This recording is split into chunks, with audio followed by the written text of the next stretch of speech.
आज या ठिकाणी आंदोलनाचा 11वा दिवस आहे आणि समाज बांधवांच्या तब्येतीच्या तपासणीसाठी, उपोषणकर्त्यांच्या आरोग्याच्या तपासणीसाठी मी इथं आलो असता सगळ्यांची बीपी पाहिली. सुदैवाने ब्लड प्रेशर सगळ्यांचे नॉर्मल आहेत, परंतु शुगर दीपक भाऊ आणि यशवंत भाऊ या दोघांचे शुगर्स 55, 63 अशा मला मिळाले. त्यांच्या लघवीची कीटोनची तपासणी केली. इथेच लघवीचे कीटोन्स तपासल्यावरती दोघांचे लघवीमध्ये कीटोन्स हे 3+ असे आढळले. कीटोन हा एक विषारी घटक आहे.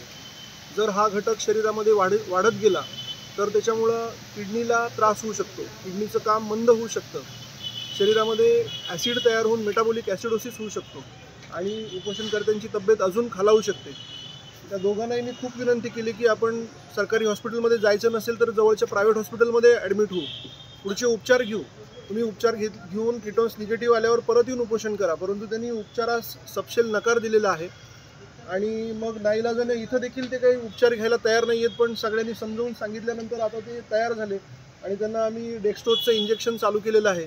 शुगर डेक्स्ट्रोजने वर येतील, परंतु कीटोन्स कमी होण्याकरता फार वेळ जाणार आहे. कीटोन्स हा विषारी घटक जर असाच वाढत गेला तर कदाचित त्यांना भविष्यामध्ये ICU देखील लागू शकतो.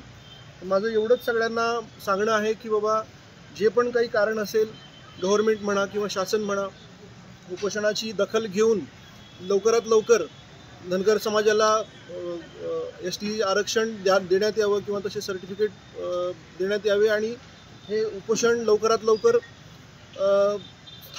थांबवण्यासाठी सगळ्यांनी प्रयत्न करावा. जर उद्या या दोघांच्या प्रकृतीला काही दगाफटका झाला, दुर्दैवाने त्यांच्या किडण्यांना काही त्रास झाला तर याची हानी भरून निघणार नाही. तर सरकारने याची तात्काळ दखल घेऊन योग्य तो तोडगा या उपोषणावर काढून हे आंदोलन थांबवावं अशी माझी मायबाप सरकारला विनंती आहे.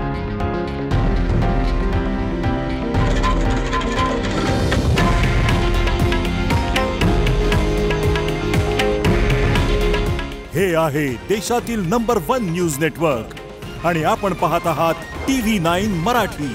काळजी तुमची, हित महाराष्ट्राचं.